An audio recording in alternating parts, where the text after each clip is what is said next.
Olá, turminha, tudo bem com vocês? Tio Igor de volta aqui. Vamos lá estudar um pouquinho de história hoje, tá bom? O assunto nosso é Renascimento, ok? Para quem não sabe, o Renascimento foi um movimento artístico e cultural que ocorreu na Europa nos séculos 14, 15 e 16, tendo como principal causa o crescimento econômico e também uma visão nova de mundo aí, baseada no individualismo e no racionalismo, que eu vou já explicar para vocês o que são isso aqui, tá bom? Foi também protegido e impulsionado por quem? Pela burguesia, quem tinha isso aqui, o dinheiro, né? E também pela realeza, que possuíam recursos para patrocinar essa atividade artística, tá? E por fim, o renascentista, ele buscava o quê? Interpretar a visão de mundo da burguesia, ou seja, não se queria mais aquela visão de mundo da época medieval, e sim da antiguidade, ou seja, queriam um TBT, né? Revisitar o passado por meio da pintura, por meio da arte, enfim, da cultura, e isso foi um renascimento, voltando ao passado para tentar então aí reviver aquela época dentro da era medieval. Por isso o renascimento que a burguesia patrocinou para que os artistas pudessem então aí exercer a pintura, a música, a arte, enfim, ok? A Itália foi o país chamado berço do Renascimento. Foi lá onde nasceu esse movimento. Por quê? Porque havia desenvolvimento comercial, motivo 1 aqui, ó. 2. Contato comercial com os árabes, que isso difundiam, né, que difundiam a cultura antiga, né, a cultura greco-romana de Grécia e Roma, ok? Isso foi muito importante também para que a Itália fosse aí partisse na frente, perdão, nesse processo. Crescimento da burguesia e os mecenas, que patrocinavam os artistas da época, né, para tentar então revisitar o passado, né, a antiguidade clássica.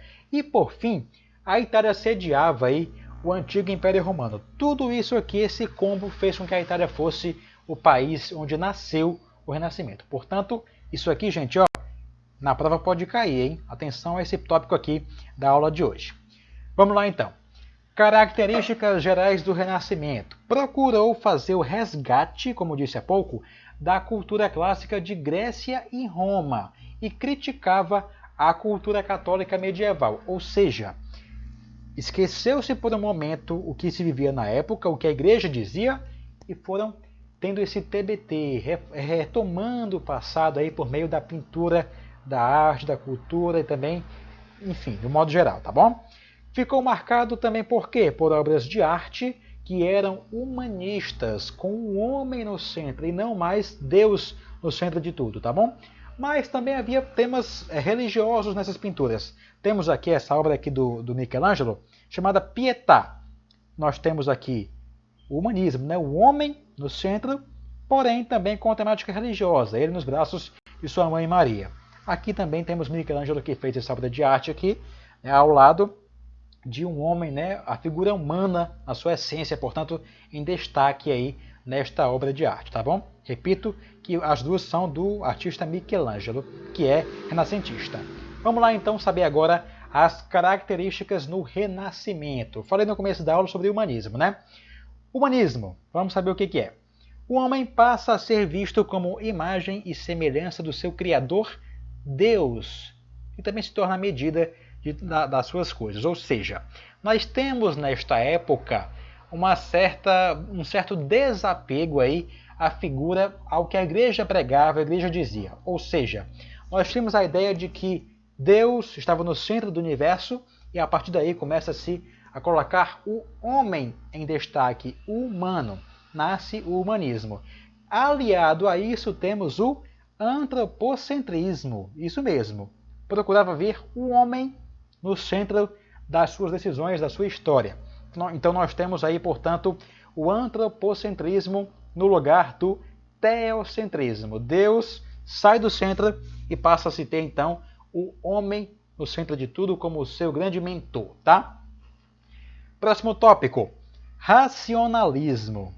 A razão humana como base do conhecimento. Ou seja, eu deixo de crer no que a igreja me diz, no que a igreja prega, e passo a eu mesmo, o homem, pensar, raciocinar sozinho, né? Isso é o racionalismo, ou seja, para que eu possa entender aí um pouquinho o mundo, o que me governa, o que acontece aí nas leis, no mundo, eu posso muito bem pensar, raciocinar e esquecer o que a igreja diz. Então isso é o racionalismo, o uso da razão, do pensamento, tá ok?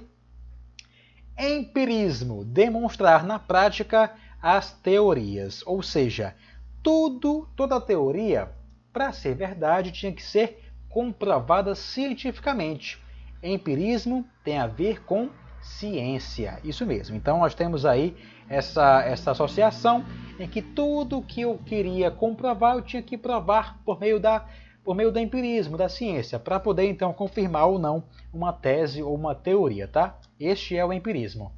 Individualismo tem muito a ver também com o humanismo e com o antropocentrismo.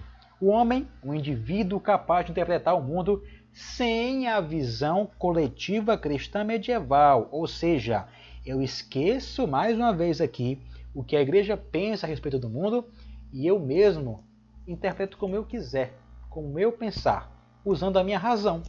Então nós temos aqui uma certa ligação, né, entre o humanismo e também o antropocentrismo, tá?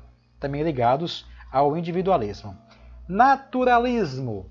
Eu começo a contestar se tudo foi feito de forma natural, né? Como é que surgiu o mundo?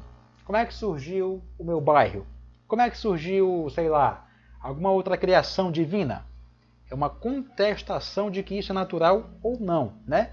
Os homens então abandonavam essa ideia de que os homens estavam acima da natureza. E também o homem passava a se integrar a ela, como vocês podem acompanhar aqui no slide, tá? Então nós temos aqui esse desapego também à questão natural das coisas. Como é que uma coisa surgiu? Foi obra divina? Não. Para entender isso, uso o naturalismo, certo? Por fim, temos aqui o hedonismo, vida material, ou seja, a busca pelo prazer. Eu posso muito bem querer comer bem, me vestir bem, por que não?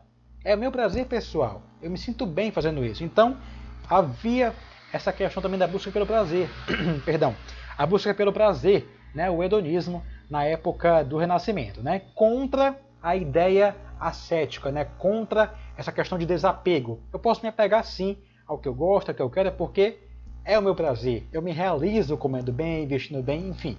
É o meu crescimento pessoal, ok? E por fim, heliocentrismo, o Sol no centro do universo. Nós temos aqui embaixo ó, algumas imagens do geocentrismo, né, a Terra no centro, para dar lugar ao heliocentrismo, o Sol no centro. Tem também o antropocentrismo, homem no centro, e por fim aí tem também a questão do teocentrismo, que é Deus no centro do universo, tá bom? Essa é a questão aí do heliocentrismo, portanto o Sol fica no centro do universo, do mundo e não mais a Terra, ok? Vamos saber então quem foram os renascentistas. Tivemos renascimento na Itália, que surgiu lá, né?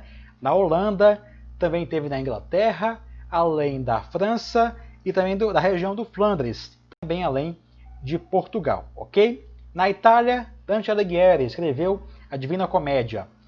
Na Holanda, Erasmo de Roterdã. Thomas Moros na Inglaterra. Na Itália também teve Nicolau Maquiavel, que foi autor de O Príncipe, não é isso?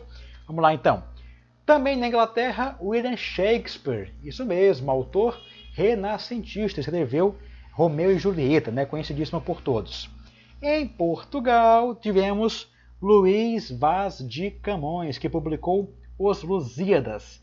E por fim, temos também aqui Miguel de Cervantes, na Espanha, que escreveu Dom Quixote de la Mancha, né? Ou seja, Renascimento na Espanha, em Portugal, na Inglaterra, na Holanda, na Itália, houve também na Alemanha e na região do Flandres, tá certo? As ciências desse momento, né? Tivemos nessa época aí do Renascimento alguns nomes ligados aí a esse movimento. Alguns deles, Nicolau Copérnico, ele criou a teoria do heliocentrismo. Teve também Miguel de Cervet, né, que ele descobriu aí a circulação pulmonar. Francis Bacon, William Harvey, que desvendou a circulação do sangue.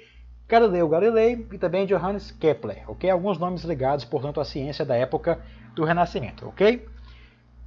Pessoal, para casa é isso aqui, tá bom? Espero que vocês tenham entendido um pouquinho da aula. A vocês, obrigado pela audiência, pela participação aí na aula. Bom trabalho, bom estudo. Qualquer dúvida, estou à disposição, ok? Beijo do tio e até a próxima aula.